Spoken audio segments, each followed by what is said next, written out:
traen unos reyes, bueno, principalmente Saúl, y de Saúl aprendemos de cómo no deberíamos ser, amén, eso es importante, y después vamos a aprender acerca del rey David y aprender acerca de lo que sí deberíamos hacer, amén. El título de la clase para el día de hoy es Esperanza para el mañana. La esperanza es muy importante. La semana pasada yo me madrugué como tipo las 4 de la mañana. Estaba esperando que el sol se subiera, ¿no? Y yo ahí afuera en mi balcón estaba escuchando música, tomando mi café, ya había orado, entonces nada más estaba esperando el sol. Y sí hacía un poco de frío.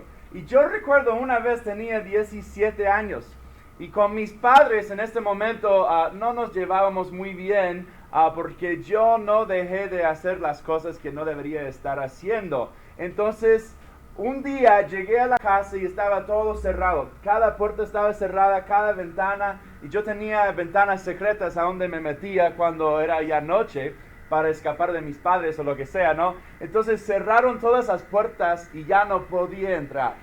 Entonces esta noche yo me acosté y dormí afuera y hacía muchísimo frío. Yo soy de Miami, típicamente no hace mucho frío en Miami. Esta semana en la cual que yo dormí afuera era la semana más fría de casi toda la historia de Miami. Pero era heladísimo. Entonces yo dormía nada más esperando la subida del sol. El sol representaba algo muy importante para mí, esperanza, ¿no? Que me iba a calentar un poco.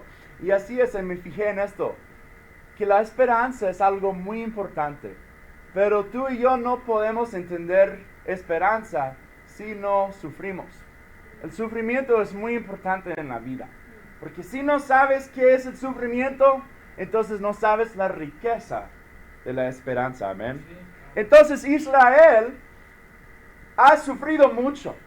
Bueno, ¿sabes quién era el primer hebreo, el primer judío? Abraham. Y Dios llamó a Abraham para salir de su tierra, salir de su casa y seguir a Dios fielmente. Es nuestro antepasado en la fe, amén. Es nuestro padre en la fe, el primer hebreo. Y él tuvo un hijo. Bueno, más que un hijo, pero un hijo muy importante. El hijo de la promesa. Era Isaac. Isaac tuvo 2 hijos, Esaú y Jacob. Y Jacob era el escogido de Dios y él tuvo 12 hijos, amén. Eso es mi meta, tener 12 hijos. Amén. Y estos 12 hijos se habían convertido en las 12 tribus de Israel. Uno de los hijos de Jacob era José. Y José fue maltratado por sus hermanos. ¿Por qué? Porque fue escogido por Dios. Y tuvo un sueño José. Dijo, ¿sabe lo que soñé el otro día? Fue increíble, hermanos. Que todos ustedes me iban a adorar. Inclinarse ante de mí y decir, oh, man, tú eres el sol y nosotros nada más son unas estrellas pequeñas. Dijo lo mismo de sus padres. ¿Y sabe qué? A los hermanos no le cayó bien esto, ¿no? Entonces la quisieron matar y lo metieron a un hoyo. Y después lo vendieron a unos egipcios y fue a Egipto José. Ahí estuvo como un esclavo y un preso ahí encarcelado. Pero Dios tuvo un plan para José. Y sabes que la historia de José es increíble. Nunca negó de dar honor a su Dios. Y nunca traicionó su integridad. Lo mantuvo hasta el último momento. Entonces cuando la gente mentía de él o cuando lo maltrataba, él se quedó fiel a su Dios. Y Dios le levantó hasta la posición número 2 de todo Egipto. ¿Para qué? Y dijo José que cuando se encontró con sus hermanos otra vez, ustedes hicieron lo que hicieron por mal, pero Dios lo dejó a pasar por el bien, para la salvación de mucha gente. Y pasamos por dificultades en la vida, como decía Luis en la bienvenida. A veces la vida es difícil, pero hay un propósito en todo esto. Entonces José murió ahí en Egipto. Y en Egipto el pueblo de Israel creció a ser ya casi 2 millones de personas. Y nació otro hombre muy importante, Moisés. Y él fue criado en el palacio del faraón. y recibía la educación, la mejor educación de todo el mundo conocido ahí en Egipto, como hijo adoptado del faraón.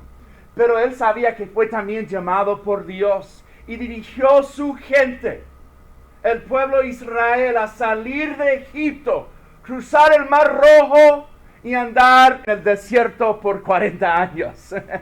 Fue glorioso, ¿no? Salir de Egipto, cruzar el mar, wow, el agua se paró y quedaron en el desierto 40 años. Pero lo que hizo Moisés era increíble, les dio una ley. Y él estaba levantando, bueno, Dios utilizándolo a levantar una nación santa, una gente escogida por Dios a bendecir todo el mundo. Entonces, el plan de Dios siempre ha sido a llegar a los confines de la tierra, a llegar a todas las naciones. Y el Antiguo Testamento quería usar a Israel a bendecir todas las naciones. Y parte de esto fue la educación de la ley del Señor. Y Él dio una visión al pueblo. Él dio un conocimiento y Él les dio la palabra del Señor. Después que había muerto Moisés, Josué tomó la posición de liderazgo. Y él los llevó a los israelitas a cruzar el río Jordán y empezar a conquistar la tierra prometida, la tierra de los cananeos. Después de que Josué había muerto, empezó la época de los jueces. Quiero que me acompañen ahorita a Jueces capítulo 2. El libro de Jueces capítulo 2. Vamos, Jared. En versículo 6.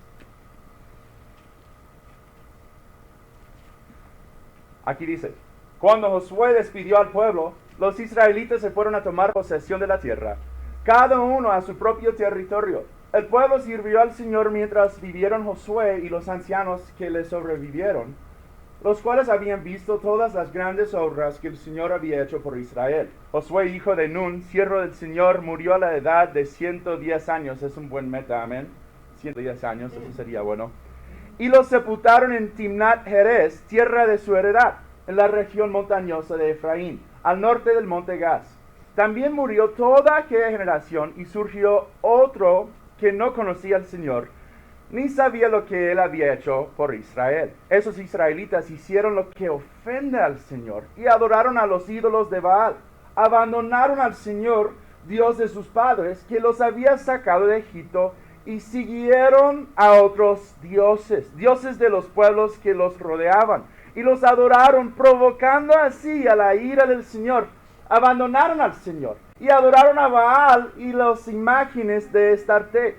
Entonces el Señor se enfureció contra los israelitas y los entregó en manos de invasores que los saquearon.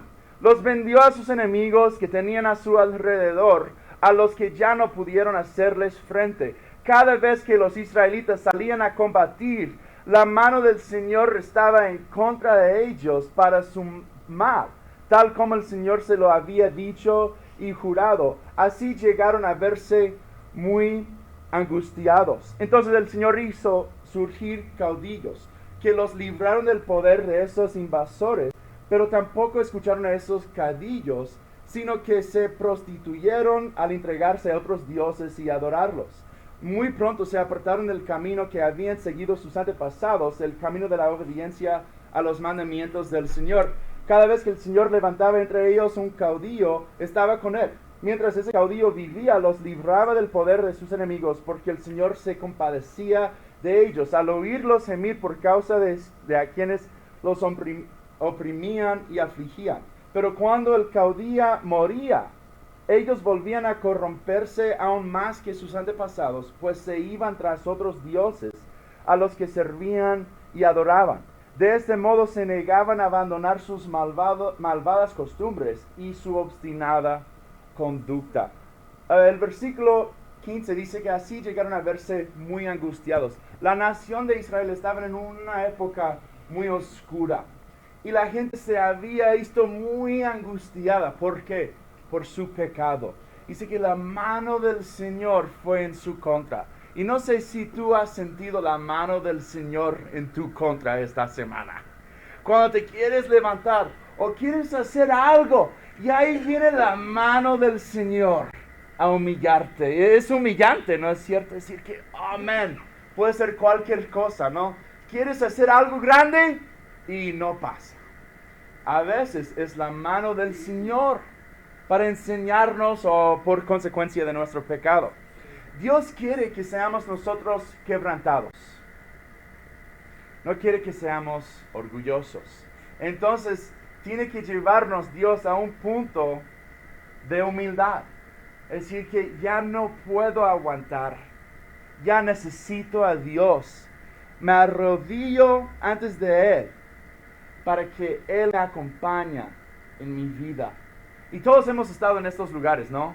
A darnos cuenta que ya no lo puedo hacer. No tengo la fuerza. No soy valiente. Tengo miedo. Y ya no puedo. Ahí es donde quiere que esté Dios. Ahí quiere que estés tú, arrodillado, sin tus propias fuerzas. Entonces mira lo que dice en capítulo 21 del libro de Jueces. Vamos a leer el último versículo de este libro, en versículo 25.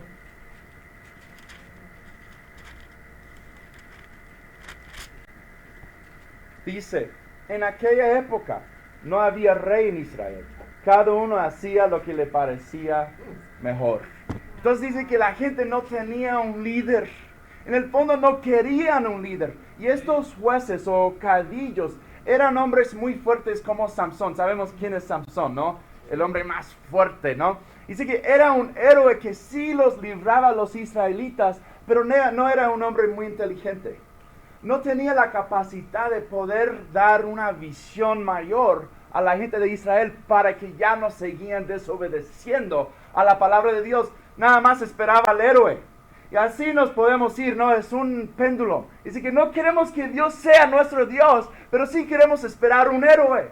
Y nos pegamos a los líderes, esperamos que los líderes sean como Dios, o que sean perfectos, o que nos salvan de la maldad de nuestras vidas. Es una idolatría que puede fácilmente entrar en nuestros corazones. Esperando que, es que Él es el líder y está mal. No es perfecto. Lamentablemente les tengo que decepcionar que yo no soy perfecto. No sé si sabían esto. Pero está bien, porque sí, Dios es perfecto. Y Dios es nuestro rey. Y Dios siempre ha querido ser el rey de tu vida. Pero aquí en versículo 25 dice que no había rey en Israel. Y toda la gente hacía lo que le parecía mejor. ¿Qué tal tu semana? ¿Hiciste lo que te parecía mejor? ¿O hiciste lo que quería que harías Dios? Dice, ¿quién es tu rey? Y yo no puedo ser el rey en tu vida. Y ojalá tú entiendas que tampoco serás un buen rey en tu vida. Solamente hay un buen rey. Es el Rey Jesús. Amén. Entonces, hay otro libro entre el libro de Jueces y el libro de 1 Samuel. Es el libro de Ruth. Y parece como fuera nada más un buen libro para leer en el Día de Mujeres. Pero no es así. Es un libro muy importante. Esta mujer Ruth se casó con Booz. Y Booz era un soltero un poco más de edad. Entonces hay esperanza para algunos de ustedes. Amén. Ya estaba medio avanzada de edad. Y él se casó con Ruth. ¿Y sabes qué? Era el hijo de Rahab, la prostituta, Booz. Entonces, aunque su madre se metió en unos problemas muy fuertes, había esperanza para su hijo, porque en el fondo ella hizo caso a Dios. Y Ruth con Boaz eran el bisabuelo y la bisabuela del rey David. Entonces es increíble la esperanza, a pesar de las dificultades, a pesar de la angustia que puede haber en el mundo y en nuestras vidas. Dios siempre tiene un plan. Vamos a 1 Samuel, capítulo 1.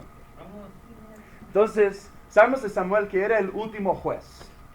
El último juez de esa época antes que llegó el rey Saúl. El primer punto es la tristeza sobre tristeza. Vamos a empezar aquí en versículo 1. En la sierra de Efraín había un hombre sufita de Ramataim. Su nombre era Elcaná, hijo de Jeroán, hijo de Elú, hijo de Tou, hijo de Zuf, efraimita. Amén.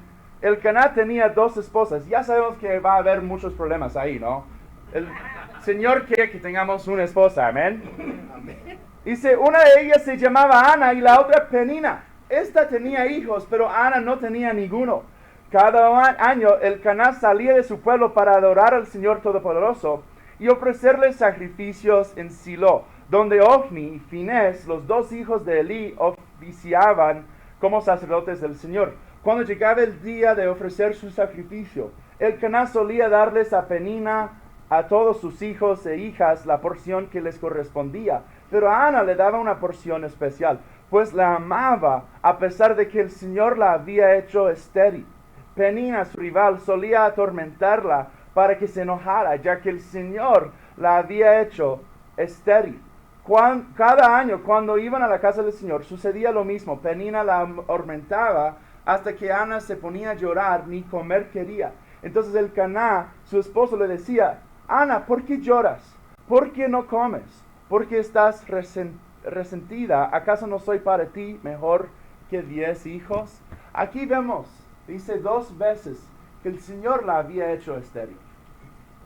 Hay cosas en nuestras vidas que a veces no entendemos.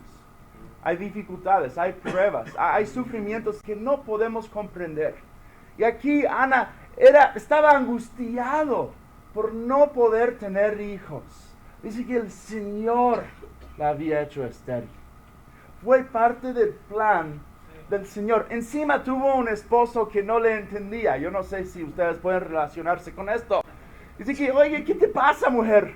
Yo no soy mejor que 10 años. No, tú no entiendes, absolutamente no. Yo quiero hijos. Y para una mujer de Israel era muy importante tener hijos. Eso era toda su vida. Una mujer en Israel sin hijos no valía nada. Entonces no sé si ustedes han estado ahí dolido por su familia, con sueños rotos y con una gente que no te entendía. Dice que, oye, ¿qué te pasa? Bueno, tú no entiendes de dónde vengo. Tú no entiendes mi sufrimiento. Pero lo que tenemos que entender hoy en día es que el sufrimiento es de Dios. Y a veces el Señor que te ha puesto a donde estás, para que tú puedas aprender su voluntad para tu vida. Mira lo que dice en versículo 9.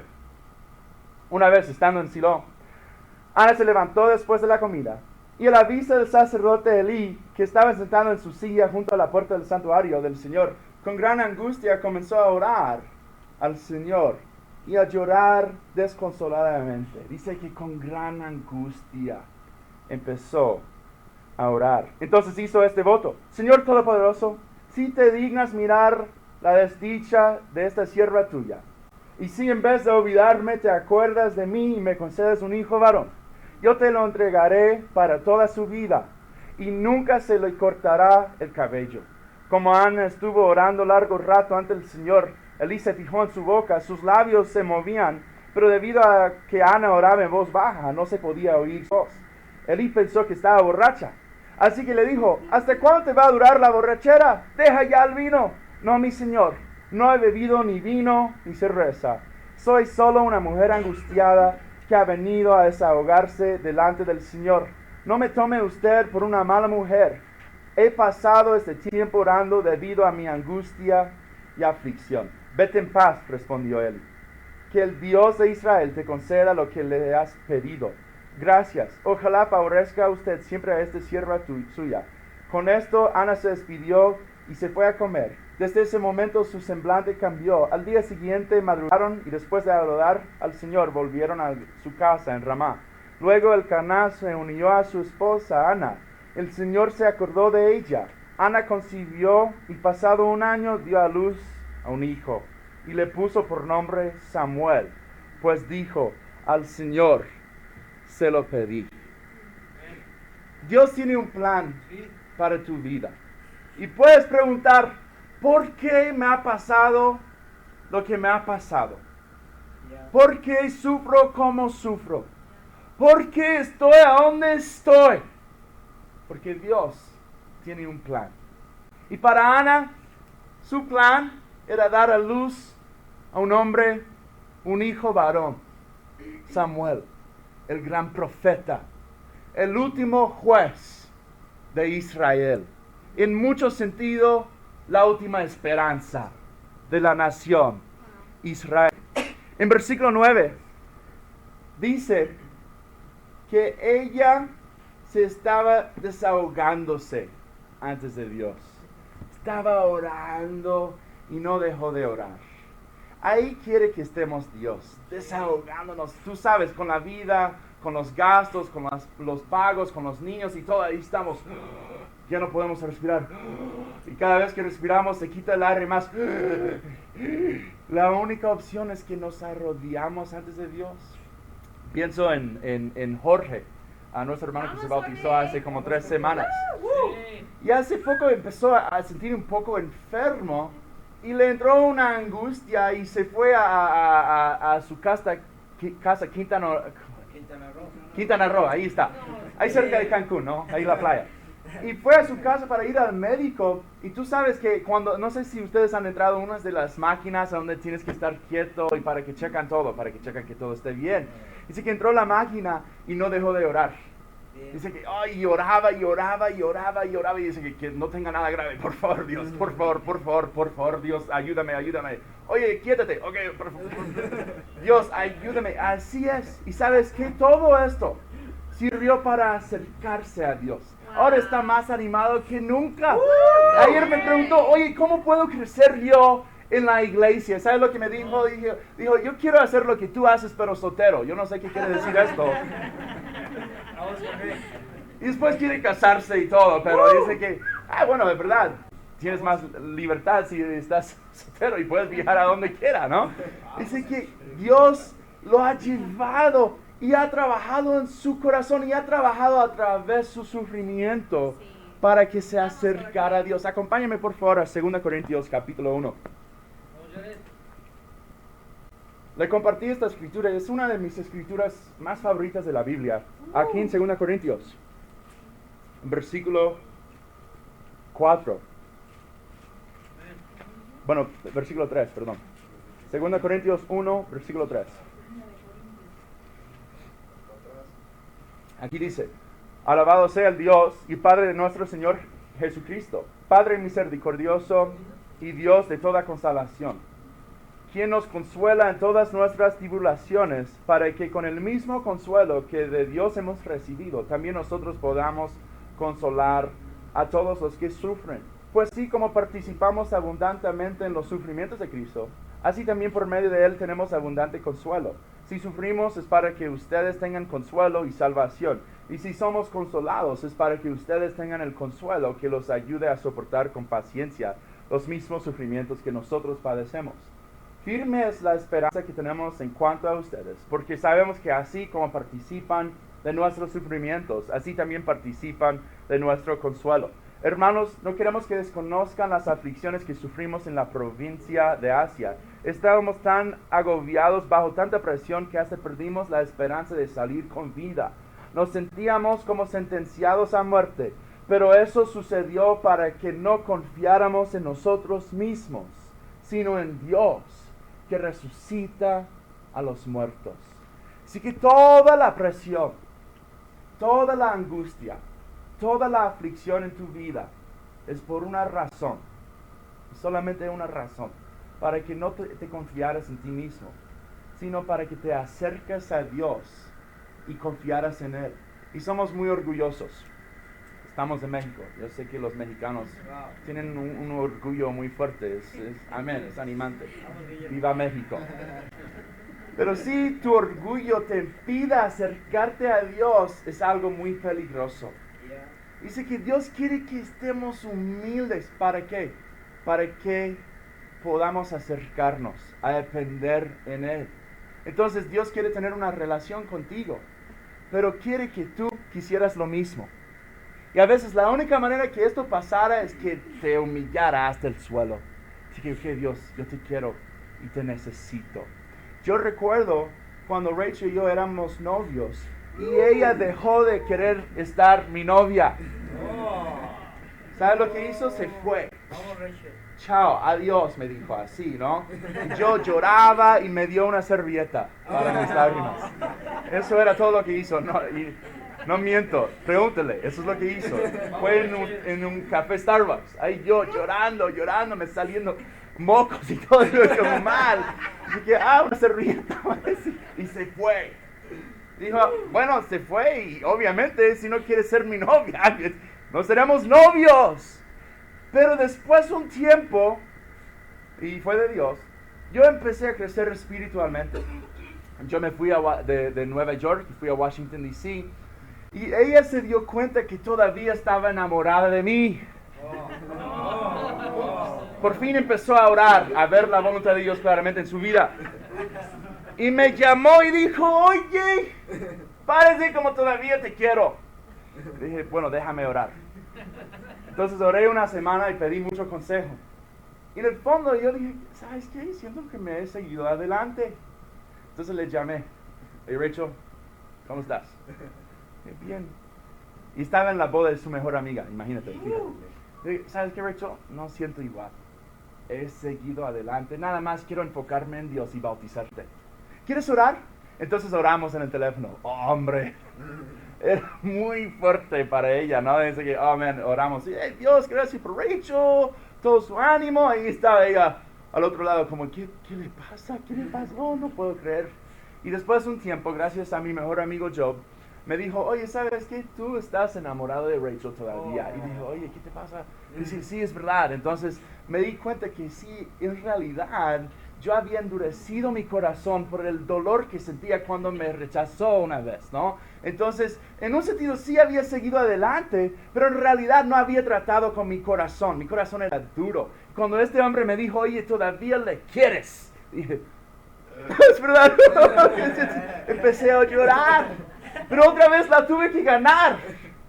Y Rachel es increíble, pero no es fácil ganar. Entonces dije, hombre, tuve que orar y oraba. Pero el punto es que para estar juntos, los dos tienen que querer estar juntos.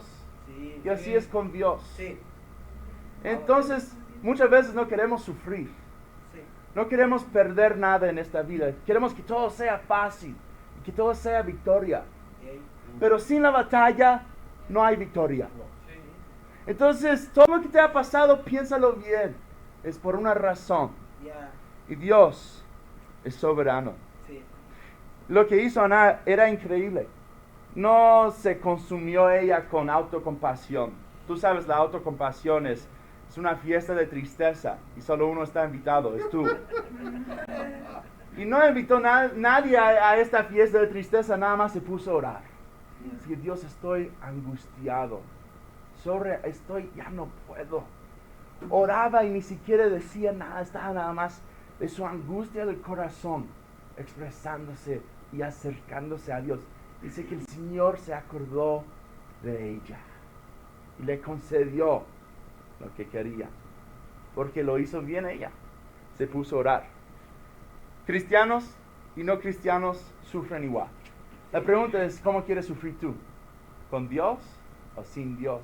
Estoy muy animado del Día de Mujeres que va a llegar el 8 de noviembre, amén. Porque yo sé que hay mucha gente, hay muchas mujeres aquí en México con angustia en el corazón, con aflicción, absolutamente sola. Por eso vamos a hacer el Día de Mujeres. Vamos a hacer unos flyers, invitar todo el mundo para que vengan y tengan la misma esperanza que tenemos nosotros. Piénsalo. La pérdida de un trabajo, no tener dinero, la salud, problemas en la familia, la muerte, pasa por una razón para que te acercaras a tu Dios. Amén. El segundo punto es la esperanza es para los humildes. Mira lo que dice en 1 Samuel, capítulo 2. Entonces dio a luz a Samuel y lo dedicó. Entonces vamos a ver su actitud después en 1 Samuel, capítulo 2. Dice, Ana elevó esta oración. Entonces empieza a orar otra vez. Lo increíble es que no solamente era una oración, sino era una canción. Empezó a cantar su oración a Dios. Y puedes saber cómo está alguien espiritualmente en la manera que canta. Si no canta un discípulo, no está bien espiritualmente. Obviamente sabemos si está reflexionándose y no canta, amén. No digo esto, pero digo que cuando todos estamos cantando, y si una iglesia no canta, Dios no está presente. Entonces cuando cantamos es por no solamente sonar bien, como Héctor suena como un ángel, y cantar con todo tu corazón no quiere decir que vas a sonar como un ángel. Nada más quiere decir que vas a cantar de tu gratitud en tu corazón, amén. Mira su oración, fue increíble. Mi corazón se alegra en el Señor, en Él radica mi poder. Puedo celebrar su salvación y burlarme de mis enemigos. Nadie es santo como el Señor, no hay roca como nuestro Dios. No hay nadie como Él. Dejen de hablar con tanto orgullo y altivez. No profieran palabras soberbias. El Señor es un Dios que todo lo sabe. Y Él es quien juzga sus acciones. El arco de los poderosos se quiebra, pero los débiles recobran las fuerzas. Los que antes tenían comida de sobra se venden por un pedazo de pan. Los que antes sufrían hambre ahora viven saciados. La estéril ha dado luz 7 veces, pero la que tenía muchos hijos languidece. Del Señor viene la muerte y la vida. Él nos hace bajar al sepulcro, pero también nos levanta. El Señor da la riqueza y la pobreza. Humilla, pero también enaltece. Levanta del polvo al desvalido y saca del basurero al pobre, para sentarlos en medio de príncipes y darles un trono esplendoroso. Del Señor son los fundamentos de la tierra. Sobre ellos afianzó el mundo. Él guiará los pasos de sus fieles, pero los malvados se perderán entre las sombras. Nadie triunfa por sus propias fuerzas. El Señor destrozará a sus enemigos. Desde el cielo lanzará truenos contra ellos. El Señor juzgará los confines de la tierra, fortalecerá a su rey y enaltecerá el poder de su ungido. La esperanza es para los humildes. Humildad verdadera es simplemente obedecer. Muchas veces pensamos en alguien humilde, que esa persona andara así como muy triste casi. Oh, soy humilde. No hago nada. No veo nada de películas, nada de música, todo está sucia. No toco. Soy humilde. O que fuéramos monjes. Oh, humildad. Pero no es así. La humildad verdadera es obedecer. Estoy muy orgulloso de Josué y Dulce. Amén, un aplauso ahí sería adecuado, amén. Yo sé que son humildes. Algunos de los hermanos a lo mejor piensan que Josué es orgulloso, pero lo platicamos después, amén. Yo sé que son humildes porque trabajan muy duro para el Señor y lo obedecen. Eso muestra una humildad. La humildad, simplemente llevar a cabo y llevar a la práctica la palabra de Dios. Ser 100% comprometido a la iglesia es humildad. Eso es humilde, cuando tú estás aquí temprano y listo para adorar a Dios. Tener un tiempo con Dios en la mañana es humildad, porque estás diciendo, sabes que yo no lo puedo hacer solo. Yo necesito ayuda. Dios, háblame, por favor. Es humildad. Tener perspectiva acerca de tu sacrificio y tu sufrimiento es humildad. ¿Sabes qué? Nos comparamos a Jesús. Jesús sufrió mucho. Nuestros sufrimientos en realidad son muy pequeños. La distancia que tienes que viajar para llegar a la casa del Señor no importa tanto. Es un sufrimiento muy pequeño. El hecho de que tú no tienes mucho dinero es algo muy pequeño en comparación a lo que hizo Dios. Pero siempre nos fijamos en nuestros vecinos y de, pero ellos no están haciendo, mira lo que yo he hecho, mira tanto esfuerzo que yo pongo. Pero eso no es humildad, es orgullo, es orgulloso. Entonces tenemos que tener una perspectiva de Dios, una perspectiva bíblica acerca del sacrificio, decir que, ¿qué es lo que quiere que haga Dios? No lo que quiero hacer yo. Eso es tan orgulloso. ¿Y sabes qué? La esperanza no es para los orgullosos. Nada le espera al orgulloso menos que destrucción y más humildad. Pero tú sabes cuando la mano de Dios está encima tuya, eso no es una humildad que quisiera. Así que mejor te humillas antes de Dios y Él te enaltece y Él te va a levantar. Entonces tenemos que tener una perspectiva, ¿no? Pienso en la escritura en Santiago capítulo 4, dice que ¿qué es su vida? Ustedes son como la niebla que aparece por un momento y luego se desvanece. Es como lo que tiran al aire para refrescar el aire. Es una niebla. Pss, pss. Ahí va tu vida. Eso es todo. La vida es muy corta. Necesitamos ser humildes y tener una perspectiva. Dios nos ha dado mucho. ¿Tú comiste hoy en la mañana? Sí. Yo también. Es un regalo de Dios. Sí. ¿Tomaste una taza de café? Sí. Yo tomé unas 2, 3. Amén. Así me gusta. Es un regalo de Dios. Muchos de nosotros, no todos, yo sé que los solteros no tienen camas, pero dormimos en una cama. Eso es animante. Dios nos ha dado mucho. Y Él sí va a tomar en cuenta todo tu esfuerzo y todo tu sacrificio cuando lo haces con un corazón humilde. Entonces, mira lo que dice Números capítulo 12, Vamos. versículo 3. Libro de Números, capítulo 12, versículo 3. Moisés escribió el libro de Números y vamos a ver qué dijo de sí mismo. Amén. Así en versículo 3 de Números 12. Números 12, versículo 3. Aquí dice: a propósito, Moisés era muy humilde, más humilde que cualquier otro sobre la tierra. El hecho que Moisés dijo de sí mismo que era lo más humilde es un poco interesante ahí, pero fue inspirado por el Espíritu del Señor. Dice que Moisés era lo más humilde. Lo más humilde. Hasta que llegó Jesús, Moisés era esto, lo más humilde. Vamos a ver por qué. Vamos a Hebreos capítulo 11. Hebreos 11. Vamos, Jet. Versículo 23. Hebreos 11, versículo 23. Aquí dice: por la fe Moisés recién nacido fue escondido por sus padres durante 3 meses, porque vieron que era un niño precioso y no tuvieron miedo del edicto del rey. Por la fe Moisés, ya adulto, renunció a ser llamado hijo de la hija del faraón. Prefirió ser maltratado con el pueblo de Dios a disfrutar de los efímeros placeres del pecado. Consideró que el oprobio por causa del Mesías era una mayor riqueza que los tesoros de Egipto, porque tenía la mirada puesta en la recompensa. Por fe salió de Egipto sin tenerle miedo a la ira del rey, pues se mantuvo firme, como si estuviera viendo al invisible. Moisés tuvo mucha esperanza. ¿Por qué? Por sus decisiones. Él decidió ser maltratado con el pueblo de Dios, aunque no fue fácil, no fue bonito. Dice que la gente estaba sufriendo, eran esclavos, y él se juntó con ellos. Tomó una decisión, era muy importante. Dice que por eso fue lo más humilde.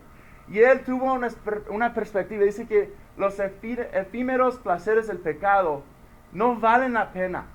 Mejor sufro, mejor aguanto, mejor soporto con el pueblo de Dios que disfrutar un poco de esta vida. Dice que y se juntó con ellos y por fe salió de Egipto sin tenerle miedo al rey.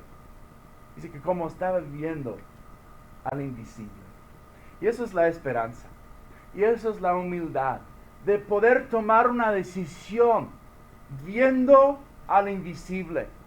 Entonces piensa en tu situación. Piensa en qué tan difícil es tu vida. Imagínate que el invisible estaba a tu lado. No te rindes. Júntate con mi pueblo. Sufres conmigo. Y vas a tener una gran recompensa. Una recompensa que no se ve y que tampoco se destruye. Amén. Amén. El punto número 3 es: la luz de esperanza brilla más brillante en la oscuridad. Vamos a regresar a 1 Samuel.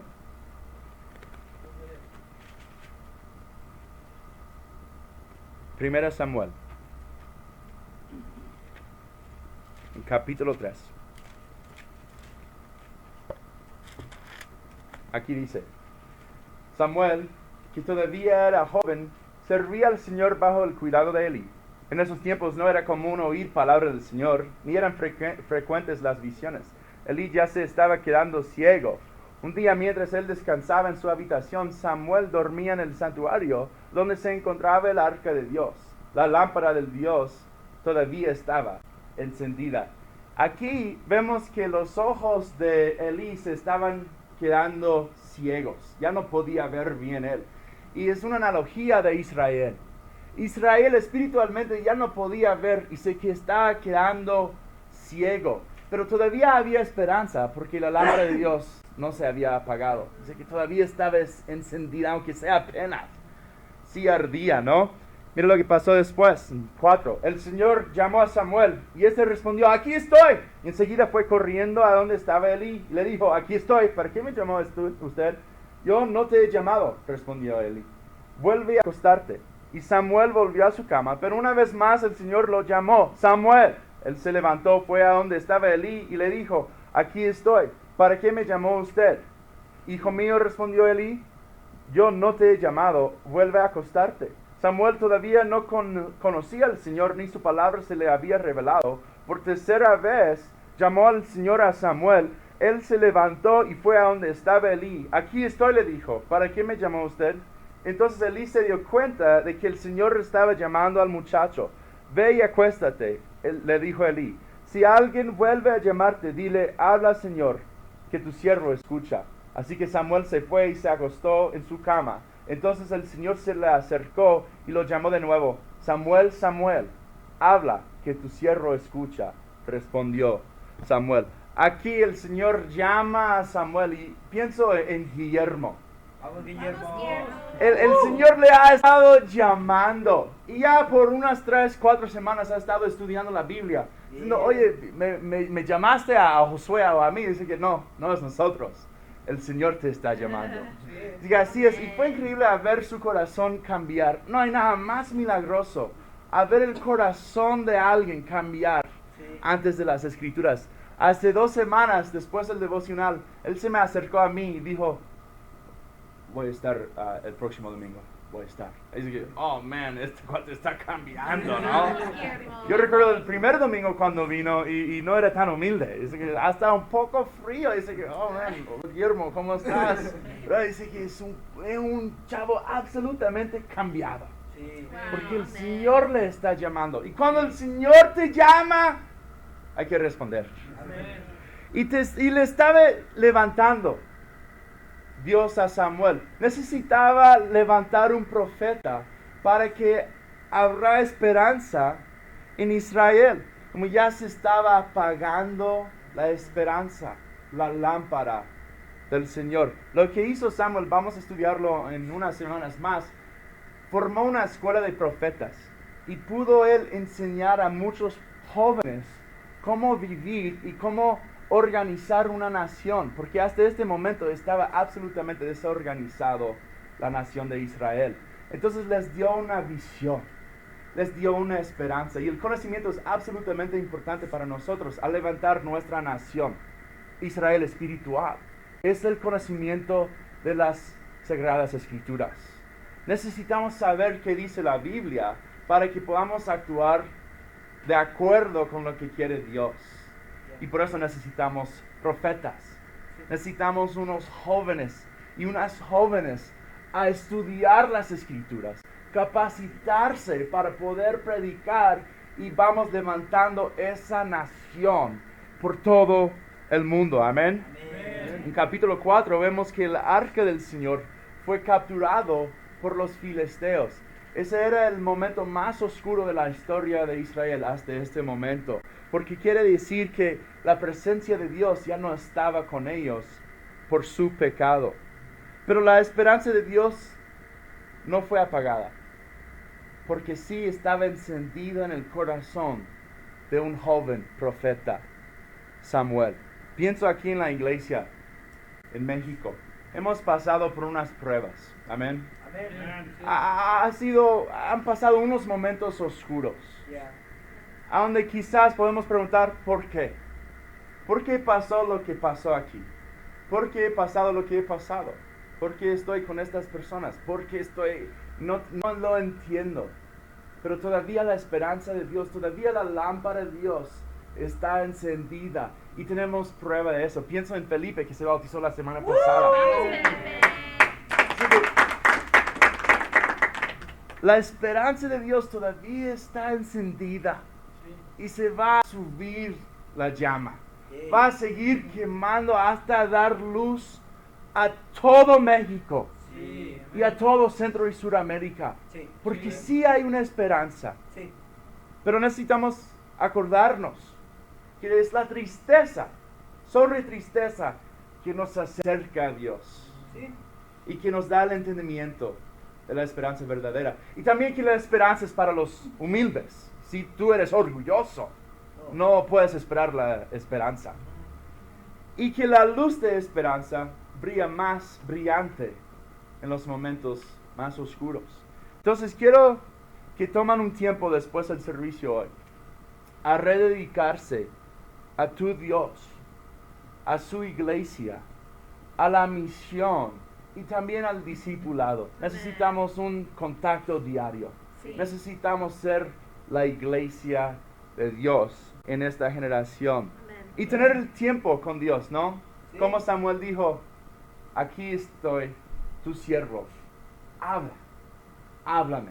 Así vamos a tener mucha esperanza. Sí. Amén. Amén. Muchísimas gracias. ¡Woo!